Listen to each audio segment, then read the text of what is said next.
इसको magnifying glass कहते हैं, जो बड़ा करके दिखाता है। इस मैग्नीफाइंग ग्लास से हम छोटे अक्षरों को बड़ा करके देखते हैं, लेकिन कभी इस ग्लास से कोई और दूसरा काम किया है? कभी कोई कुराफात किया है आपने? बदमाशियाँ कोई की है? किया है? क्या किया है? क्या किया है? आग लगाए हैं। कहाँ पे आग लगाए? हाथ में आग लगा दिए, कागज पे। ठीक है, अब एक बात बताओ, सभी जानते हैं, एक बाबूजी को पता चला वो तो इस वाले ग्लास से बच्चों से मांग के और अपनी बीड़ी सुलगा लिया करते थे। इस ग्लास में वो शक्ति है, लेकिन ध्यान से सोचना जरा। बस एक छोटा सा चिंतन, मैं आपके सामने एक सवाल रख रहा हूँ। मान लो ये कागज़ है, ये हाथ नहीं है, ये कागज़ है। मान लो सूरज की किरणें हैं, ये ग्लास भी है, और मैंने सूरज की किरणों को अपने इस कागज़ पे फोकस किया। कितने देर में कागज़ में आग लगती है? 2 मिनट, 3 मिनट, 4 मिनट में आग लगती है ना? 3 से 4 मिनट पे कागज़ पे फोकस मैं कर दूंगा तो आग लग जाएगी। किरणें सूरज की हैं, ग्लास ये है और कागज़ है, तीनों को एक साथ एक जगह पे रखा, आग लग जाएगी।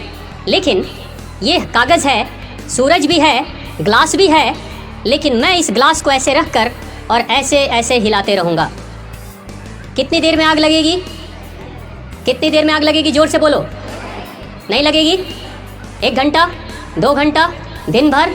नहीं, पूरे दिन भर कागज़ रहेगा, सूरज की किरणें रहेंगी, ये ग्लास रहेगा, मैं भी रहूँगा, लेकिन आग नहीं लगेगी। क्यों? क्योंकि अपने फोकस को मैं बार बार हिला रहा था। एक बिंदु पे मैंने उसे रोक कर नहीं रखा। ये शीशा, ये ग्लास कौन है? कौन है ये? कौन है? आप हो या आपका मन है? आपका मन है। सूरज है, सूरज रूपी शक्ति देने वाला पिता है, यानी हमारे घर के माता पिता हैं। ये अग्नि को जलाने के लिए जो कागज़ है वो भी है, हम भी हैं, लेकिन हमारा ये जो मन रूपी ग्लास है वो डोल रहा है, हिल रहा है। कभी पढ़ाई पे, कभी किचन में, कभी टीवी पे, कभी व्हाट्सएप पे, कभी फेसबुक पे, कभी मित्र के पास, कभी फिल्म में, कभी घूम लेते हैं, कभी दोस्ती कर लेते हैं, कभी कुछ और कर लेते हैं। अगर मन बार बार डोलते रहेगा, हिलते रहेगा, सब कुछ होगा ज़िंदगी में, सारी चीज़ें होंगी, लेकिन वो नहीं होगा जो आप चाहते हो। आपके सपने जीवन में कभी साकार नहीं होंगे। कितनी भी पढ़ाई कर लोगे, कितने भी अच्छे परिवार से होगे, कभी कुछ नहीं कर पाओगे जीवन में अगर मन आपका डोल रहा होगा तो। लेकिन अगर उस मन रूपी ग्लास को एक बार एक जगह पर टिका दोगे, सिर्फ 1 साल 2 साल, जिंदगी बदल जाएगी।